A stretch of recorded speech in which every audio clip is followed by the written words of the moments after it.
Me preguntaba esto, ¿cómo haces cuando viene el pastor te dice tenés que predicar? ¿Y cómo haces para ministrar sobre un tema que lo trató Marta con una precisión?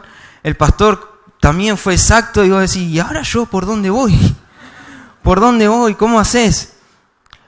Está bien que hay mucho para tratar sobre el tema de identidad.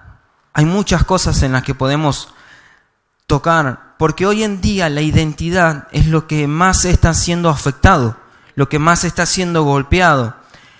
Todo lo que está a nuestro alrededor afecta nuestra identidad. A veces no nos damos cuenta, pero lo que vemos, lo que escuchamos, lo que viene de afuera a bombardearnos con información está afectando nuestra identidad.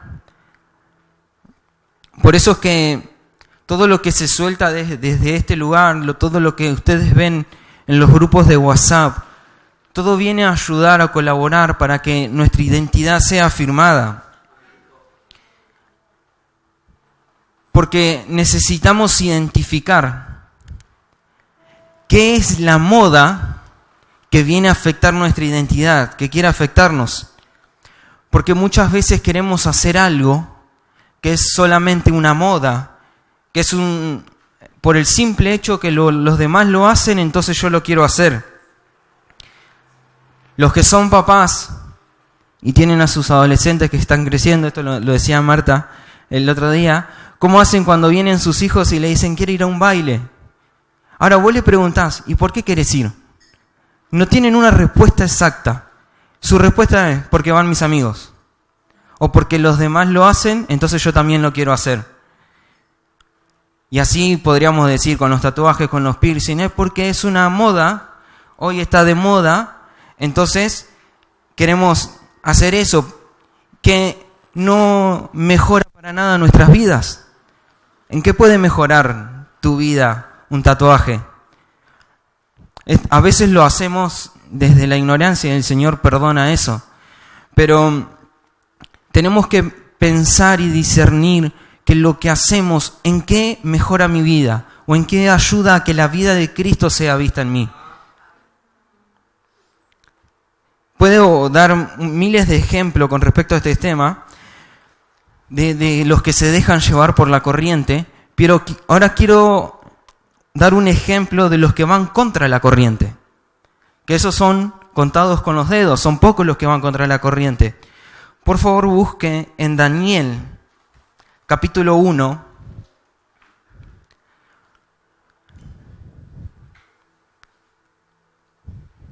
vamos a leer del 3 en adelante. Pero en ese momento Nabucodonosor viene, le hace sitio a Israel y los toma cautivos. Y el versículo 3 dice, y dijo el rey a Aspenaz, jefe de sus eunucos, que trajese de los hijos de Israel, del linaje real de los príncipes, muchachos en quienes no hubiese tacha alguna, de buen parecer, enseñados en toda sabiduría, sabios en ciencia y de buen entendimiento, e idóneos para estar en el palacio del rey, y que les enseñase las letras y las lenguas de los caldeos. Y les señaló el rey ración para cada día de la provisión de la comida del rey y del vino que él bebía, y que los criase 3 años para que al fin de ellos se presentasen delante del rey. Entre estos estaban Daniel, Ananías, Misael y Azarías de los hijos de Judá. A estos el jefe de los eunucos puso nombre. Puso a Daniel Belsasar, a Ananías Sadrac, a Misael Mesac y a Azarías Abednego. Iba a ser un chiste de Abel Negro, pero no, queda mal. Y Daniel propuso en su corazón no contaminarse con la porción de la comida del rey, ni con el vino que él bebía. Pidió por tanto al jefe de los eunucos que no se les obligase a contaminarse. Y puso Dios a Daniel en gracia y en buena voluntad con el jefe de los eunucos. Y dijo al jefe de los eunucos a Daniel, temo a mi señor el rey, que señaló vuestra comida y vuestra bebida, Pues luego de que él vea vuestros rostros más pálidos que los muchachos que son semejantes a vosotros, condenaréis para con el rey mi cabeza. Entonces dijo Daniel a Melzar, que estaba puesto por el jefe de los eunucos sobre Daniel, Ananías, Misael y Azarías: te ruego que hagas la prueba con tus siervos por 10 días y nos des legumbres a comer y agua a beber. Compara luego nuestros rostros con los rostros de los muchachos que comen de la ración de la comida del rey, y haz después con tus siervos según veas. Consintió pues con ellos en esto y probó con ellos 10 días. Y al cabo de esos 10 días pareció el rostro de ellos mejor y más robustos que el de los otros muchachos que comían de la porción de la comida del rey. Así pues, Melzar se llevaba la porción de la comida de ellos y el vino que habían de beber, y les daba legumbres.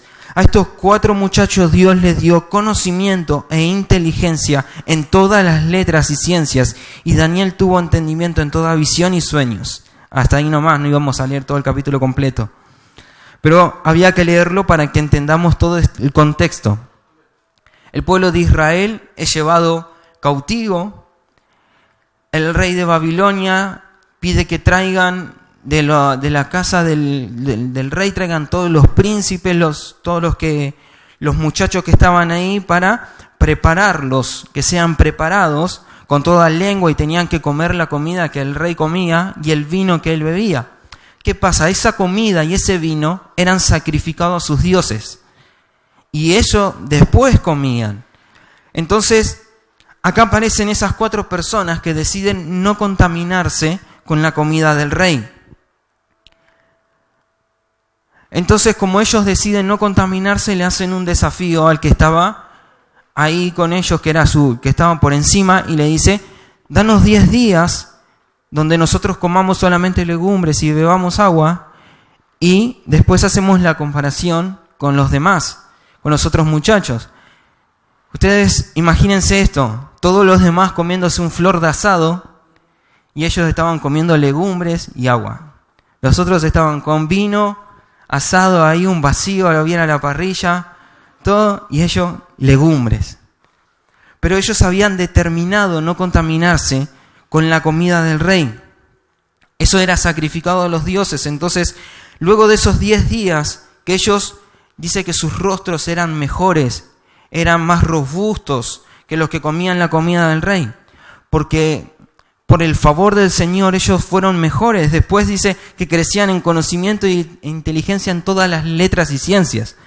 O sea que tomaron una decisión: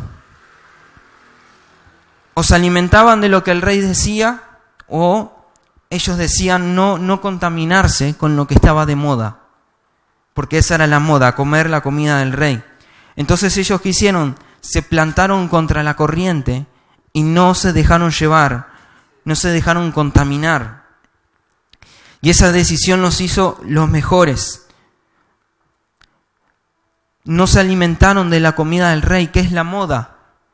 Eso es lo que hace el mundo. Pero cuando sabés quién sos, cuando tenés tu identidad bien clara, cuando sabés lo que portás, eso te hace plantarte y no hacer lo mismo que hacen los demás. Entonces, cuando vas contra la corriente, por consecuencia, tiene que venir una evidencia. Tiene que venir evidencia de que lo que vos tenés, que lo que vos portás te hace sobresalir de los demás. No para agrandarnos, no para agrandarnos, sino que la vida que portamos nos hace más excelente en lo que hacemos. Si sé quién soy, si soy hijo de Dios, sé que Él es mi Padre, lo que hago tiene que sobresalir. En el trabajo tengo que ser el mejor, en el colegio tengo que ser el mejor, pero no porque me están obligando, sino que es algo adentro mío que me está obligando, algo que me hierve en el interior y me hace ser el mejor, me hace querer ser el mejor en lo que estoy haciendo. Tiene que ser evidencias, y esa palabra me resonaba, evidencias. La identidad es la evidencia de que sabemos quiénes somos y sabemos quién es nuestro Padre. Entonces, si sabemos a dónde pertenecemos, no somos uno más del montón. sino que marcamos la diferencia.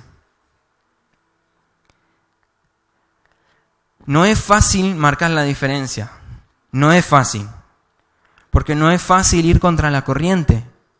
¿Cómo haces para ir contra la corriente cuando en tu aula, en tu salón, son 30 personas que te están tirando para un lado y vos decís que no? Y vos decís que no, y te están, dale, no pasa nada, dale, no pasa nada. Y vos no. A veces terminamos cediendo, pero cuando logramos plantarnos de ir contra lo que ellos quieren hacer, ahí es donde marca la diferencia. Me pasó esto en el colegio, en la secundaria. Yo estudiaba en la técnica de Escobar. ¿Y qué hacían los chicos? Lo típico. Nosotros estudiábamos, imagínense que teníamos taller a la mañana, teníamos lo que era teoría en la tarde y taller después a la noche. O sea, yo me iba a las 7 de la mañana de mi casa y volvía a las 11 de la noche, todo el día en el colegio.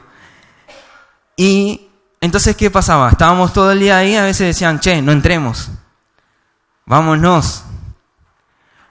Y un día los chicos, no entremos,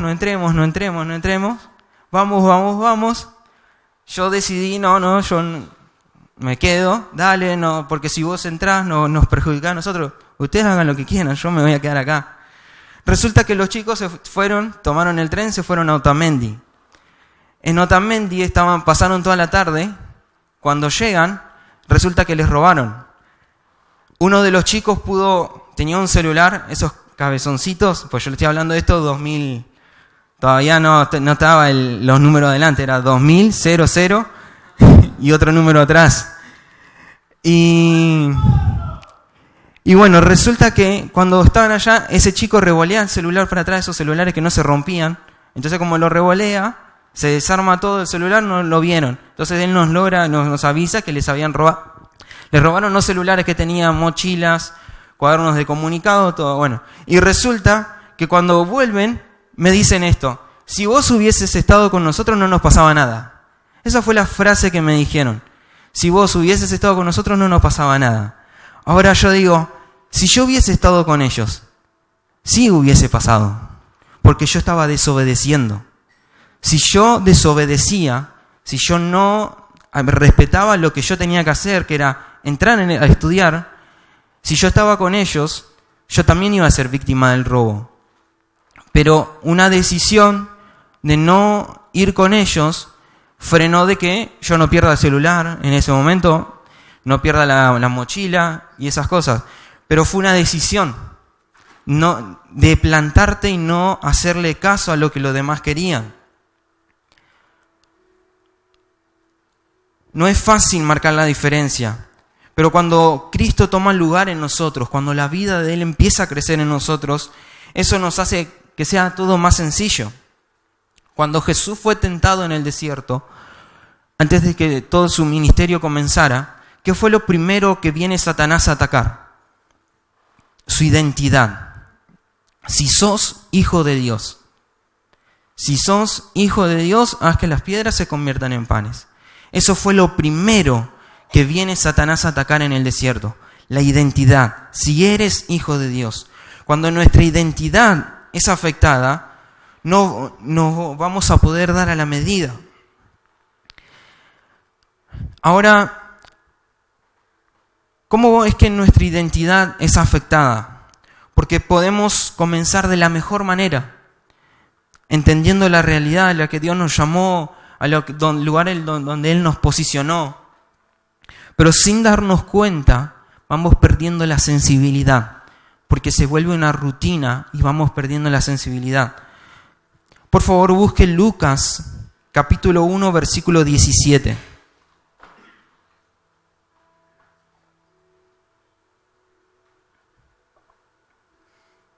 Lucas, capítulo 1, versículo 17. Dice: e irá delante de él con el espíritu y el poder de Elías, para hacer volver los corazones de los padres a los hijos y de los rebeldes a la prudencia de los justos, para preparar al Señor un pueblo bien dispuesto. Contexto de esto: Zacarías recibe la visita de un ángel, le dice que va a ser padre, que es el Juan, que después es conocido por Juan el Bautista, pero dice que él iba a cumplir un rol, era un portador de un mensaje. El espíritu y el poder de Elías que está hablando es el espíritu de Cristo. Cristo es el poder y es el espíritu que todos portamos. En ese momento era una persona seleccionada, era uno en el montón. Hoy somos millones que portamos la vida de Cristo, todos portamos esa vida. Dios puso en nuestro interior eternidad, Dios puso en nuestro interior salud, Él puso prosperidad, puso identidad, puso luz, puso salvación, puso la vida de Cristo, que es la plenitud de aquel que todo lo llena en todo. Solo que algunos van conociendo más esa vida. Y cuando más conocemos, más la expresamos, pero no la podemos expresar si no la conocemos. Dice este versículo, para hacer volver los corazones de los padres a los hijos. Diga fuerte, volver. Volver, no volver al futuro. Es recobrar, volver es recobrar el sentido. Es recobrar la identidad, es volver en sí. Para recuperar la relación que se había perdido. Había una unidad entre el Padre y el Hijo, el hombre, el ser creado, que se perdió, una relación que se perdió. Entonces ese volver es volver en sí, es recuperar la memoria, como el hijo pródigo, comiendo con los chanchos y dice que volviendo en sí, reaccionando, volviendo en sí. Entonces cuando nuestros ojos son abiertos y recuperamos la conciencia, es que volvemos en sí. Ahora dice, de los rebeldes a la prudencia de los justos. Y los rebeldes acá no está hablando de esos hijos rebeldes que le llevan la contra a los padres, que tenés ganas de sacudirlos contra la cruz literalmente. Claro. Yo no digo por los chicos acá, porque acá todos los chicos supongo que se portan de 10 para 11. De 10 para 11 chirlos cada uno, más o menos. Sino que rebelde es alguien que se vuelve apático. ¿Entienden esa palabra apático? Alguien que pierde el interés. Las cosas le dan lo mismo. ¿Escuchaste lo que dijo el pastor el sábado? Sí. Escuché. Indiferencia. ¿Viste lo que tenemos que hacer para que la vida de Cristo sea expresada? Sí, lo vi. Perdimos el interés. El rebelde pierde el interés. Cumple, no falta a ninguna reunión, no se pierde ninguna actividad, pero en su interior no lo está disfrutando. Perdió esa sensibilidad. Eso, como dice Apocalipsis, el primer amor. Perdió ese primer amor. Y lo peor que podemos decir, lo peor, y yo esto lo he escuchado miles de veces, lo peor que podemos decirle a alguien es, ya se le va a pasar, es el primer amor. ¿Cuántos escucharon esa frase? Ya se le va a pasar. Está con todas las pilas ahí, empezando todo. Ya se le va a pasar. Es el primer amor. Y es el peor error que podemos cometer. Nuestras vidas tienen que ser la expresión constante del amor de Dios. Todo el tiempo el amor de Cristo, la vida de Cristo tiene que ser vista. Pero muchos se vuelven apáticos, les da lo mismo lo que sucede en el cuerpo. Y esa rebeldía tiene que salir de nuestros corazones, tiene que salir de nuestra mente, para que expresemos lo que nos fue impartido, que se vuelva a encender en nuestro interior ese fuego para que nos hace parte del cuerpo y que empecemos a sentir lo mismo que sienten mis hermanos, que nos gocemos con los que se gozan, que suframos con los que sufren, porque todos somos parte de un mismo cuerpo. Míralo al que está a tu lado, míralo a los ojos ahí, ¿lo ves? Somos parte de un mismo cuerpo. Todos somos parte de un mismo cuerpo. Y al ser parte de un mismo cuerpo, tenemos una imagen que expresar. Porque si somos hijos, expresamos una imagen. Comencé hablando de que gente que se para contra la corriente del mundo y que tienen que salir de lo común. Vimos que hay muchos rebeldes, que todo era lo mismo, que perdieron el sentido a ser parte del cuerpo. Pero ahora vamos a entrar un poquito más profundo en esto. ¿Alguna vez ¿Ustedes pensaron por qué las tinieblas están tan enfocadas en que perdamos la identidad? ¿Alguna vez hicieron esa pregunta? ¿Por qué las tinieblas están pendientes todo el tiempo de que perdamos nuestra identidad? Porque es algo que lo tenemos que tratar con mucha cautela, todo, porque es algo que está faltando, esa falta de identidad está en todos. Porque no es que las tinieblas tienen algo contra nosotros. A veces pensamos que las tinieblas tienen algo contra nosotros por las cosas que nos están pasando, pero en realidad el problema de las tinieblas es la identidad, que no sepamos quiénes somos. Porque si perdemos la identidad, perdemos la expresión de la imagen. Y esto viene como consecuencia de lo que sucedió en el principio. Marta compartía esto de Génesis 1:26 el otro día, que dice: entonces dijo Dios, hagamos al hombre a nuestra imagen, conforme a nuestra semejanza, y señoree en los peces de mar, en las aves de los cielos, en las bestias, en toda la tierra y en todo animal que se arrastra sobre la tierra. A nuestra imagen. Quiere decir que sea una copia, una fotocopia, que sea un reflejo. Cuando Dios creó al hombre, Él lo creó a su imagen. El hombre era el retrato de Dios en la tierra. Era una pequeña muestra de la imagen de Dios. Y a nuestra semejanza quiere decir que tenga las mismas cualidades, que sea igual, es idéntico. Por lo tanto, imagen y semejanza es la misma imagen y las mismas cualidades. Por lo tanto, el hombre portaba una imagen que lo hacía sobresalir del resto, del todo. Cuando el pecado aparece, el hombre pierde esa imagen. Y hay algo que Jesús dice en Marcos 12, búsquelo por favor, Marcos 12, versículos 16 y 17. Jesús dice algo muy interesante acá, que siempre se usó para las ofrendas, pero en realidad está hablando de algo más profundo. Marcos 12, versículo 16. Dice: ellos se le trajeron y les dijo: ¿de quién es esta imagen y la inscripción? Ellos le dijeron: de César. Respondiendo Jesús les dijo: dad al César lo que es de César y a Dios lo que es de Dios. Y se maravillaron de él. Los judíos querían ponerle una trampa a Jesús para que él diga que no había que pagarle impuestos a Roma. Entonces Jesús dice: sí, hay que pagar. Entonces pide: tráiganme una moneda. Dice: ¿qué imagen tiene esta moneda? Todos le dicen la imagen del César. Entonces, bueno, dar al César lo que es de César y a Dios lo que es de Dios. ¿Por qué añade eso? Y a Dios lo que es de Dios. Jesús dice: ¿de quién es la imagen? Entonces, cuando le dan la moneda, Jesús hace esta pregunta. Ahora miren a los que tienen a su lado. Mírenlo otra vez. ¿Qué imagen ven en él? ¿Qué imagen ven? ¿La imagen de quién ves? Porque hay algo que hay algo que Dios hace con la imagen. Todos reflejamos una imagen. Cuando alguien tiene un bebé, ¿qué es lo primero que buscan? A ver a quién se parece. Si al papá o a la mamá. Enseguida vemos si se parece o no. Lo mismo pasa con nosotros. Cuando estamos siendo procesados, hay una imagen que mostramos. Hay una imagen que tiene que ser vista. Por algo dice: y a Dios lo que es de Dios. Porque hay una imagen que tiene que ser expresada en nosotros. Entonces, si nosotros tenemos esa imagen, ahí es donde está diciendo: a Dios lo que es de Dios. Ellos portan mi imagen, son míos. Son míos.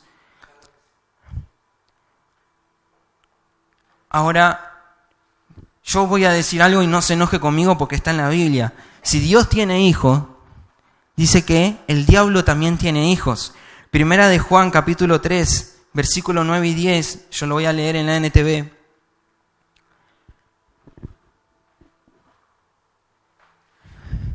Así que yo no invento nada, fíjense que está acá. Dice: los que han nacido en la familia de Dios no se caracterizan por practicar el pecado, porque la vida de Dios está en ellos. Así que no pueden seguir pecando porque son hijos de Dios.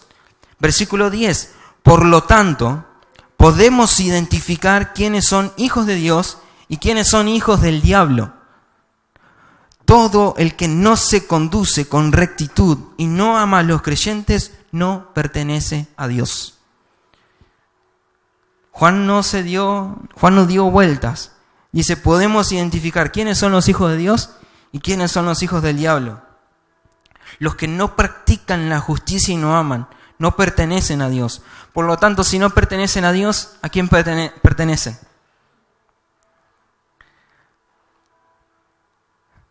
Por eso es que somos lo que somos, porque lo que hacemos expresa a nuestro Padre.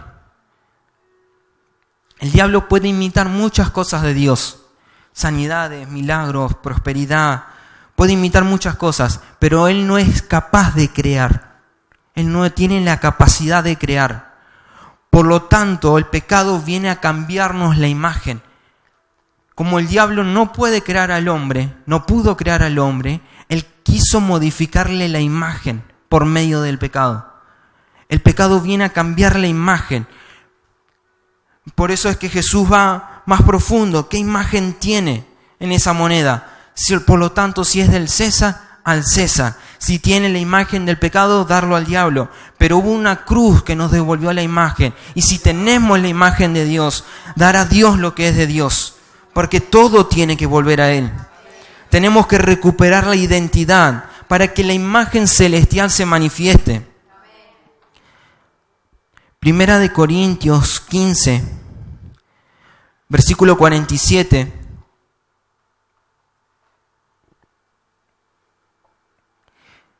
Dice, Adán, el primer hombre, fue formado del polvo de la tierra, mientras que Cristo, el segundo hombre, vino del cielo. Los que son terrenales son como el hombre terrenal, y los que son celestiales son como el hombre celestial. Al igual que ahora somos como el hombre terrenal, algún día seremos como el hombre celestial. Vamos siendo transformados a la imagen del celestial. No es algo que sucede de un día para otro. Nos va a llevar toda la vida. Todos los días algo de nosotros tiene que ser transformado a la imagen de Cristo. Todos los días. A imagen y a semejanza. A medida que reconozcamos que no podemos, que no somos capaces, que no podemos dar a medida que renunciamos a todo lo que somos nosotros, es que vamos madurando, vamos expresando su imagen.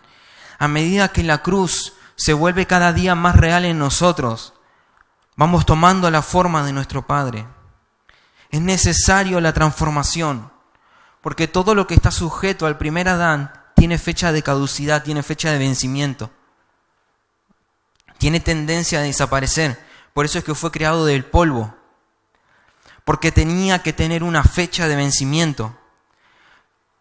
Cuando van a consumir un alimento, ¿qué es lo primero que tienen que hacer? Revisar la fecha de vencimiento. No sea cosa que lo que están ahí, lo que están por consumir, esté vencido. Entonces la cruz es la fecha de vencimiento para la carne. Pero cuando somos transformados al celestial, lo celestial es eterno. Lo celestial no tiene caducidad, no tiene fecha de vencimiento. Es eterno. Por eso es que tenemos que ser transformados. Porque tenemos que manifestar una imagen que es eterna. A medida que vamos siendo transformados, esa imagen cada vez es más exacta, es más precisa, es más correcta. Efesios capítulo 2, versículo 1. Vamos a leer hasta el 10. Efesios capítulo 2, versículo 1 dice, y Él os dio vida a vosotros cuando estabais muertos en vuestros delitos y pecados, en los cuales anduvisteis en otro tiempo, siguiendo, como dice, la corriente del mundo, conforme al príncipe de la potestad del aire, el espíritu que ahora opera en los hijos de desobediencia. Ahí está, vuelve a aparecer, hijos del diablo. Entre los cuales también todos nosotros vivimos en otro tiempo en los deseos de nuestra carne, haciendo la voluntad de la carne y de los pensamientos, y éramos por naturaleza hijos de ira, lo mismo que los demás. Versículo 2 dice, en los cuales anduviste en otro tiempo siguiendo la corriente del mundo. ¿Cómo hablamos al principio? Siguiendo la moda, siguiendo la corriente, siguiendo lo que parece, está bueno, porque total lo hacen los demás, entonces yo lo puedo hacer.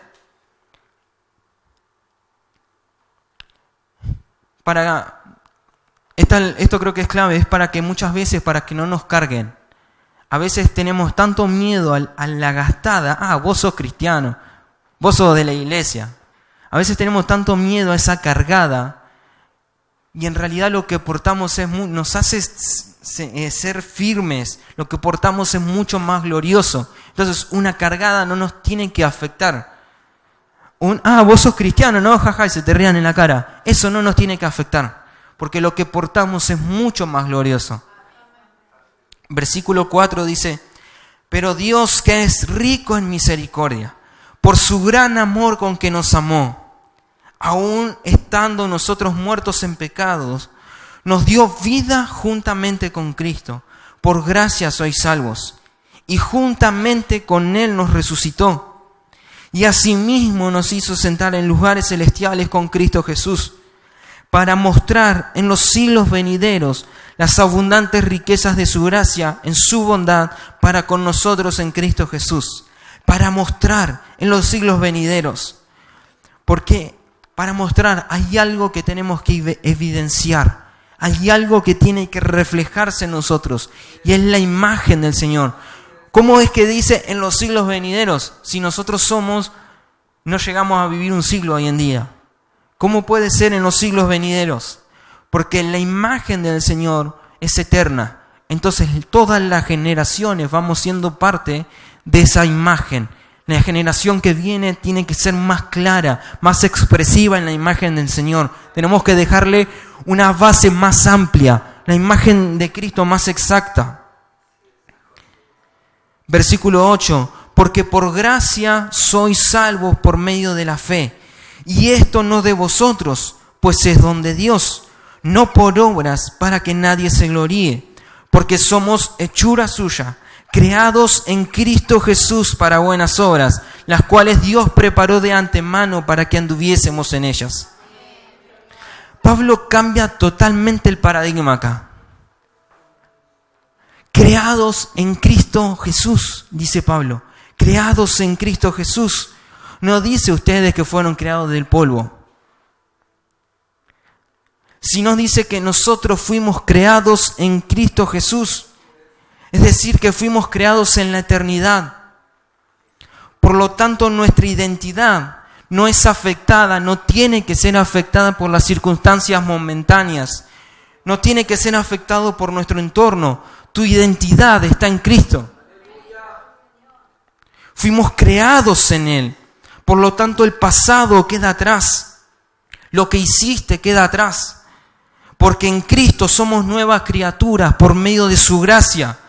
Hoy vemos la salvación no como algo que nos salvó de una perdición eterna, sino que la salvación nos hace recuperar la memoria eterna, nos hace recobrar la memoria, que fuimos creados en Cristo para expresar su imagen, que Él nos pensó en la eternidad. Somos esa expresión que tiene que manifestar en la tierra la imagen de Cristo. Por medio de nosotros, Cristo tiene que ser visto. Póngase de pie, por favor.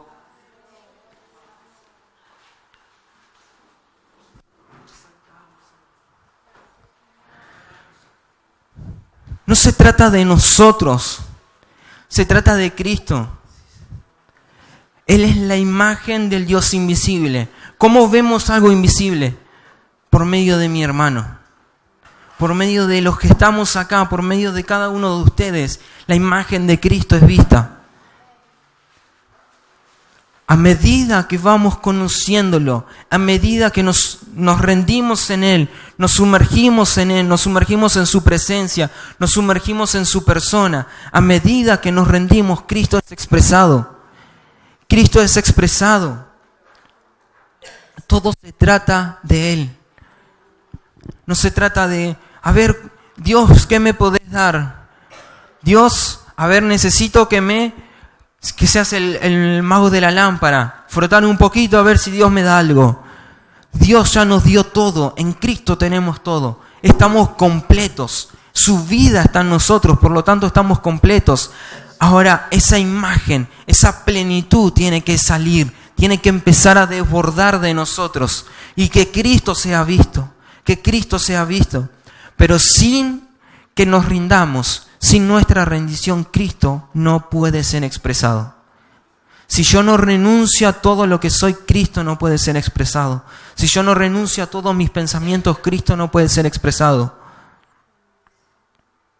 A medida que Él va absorbiendo nuestras vidas, nuestros problemas, nuestras situaciones, todo lo que vivamos, pasa a un segundo plano. Porque entendemos lo que portamos, entendemos quiénes somos, entendemos que hay un propósito que tenemos que cumplir. Reunir todas las cosas en Cristo solo lo hace una iglesia madura. Una iglesia que viva en niñez pidiéndole cosas a Dios. Esa iglesia no es capaz de expresar y de reunir todas las cosas en Cristo. Pero una iglesia que empieza a renunciar a todo para que Cristo absorba su vida, para que Cristo absorba sus situaciones, para que Cristo absorba sus problemas, esa iglesia es capaz de expresar la imagen. Esa iglesia es la que va a decir, ahora estamos reuniendo todas las cosas en Cristo.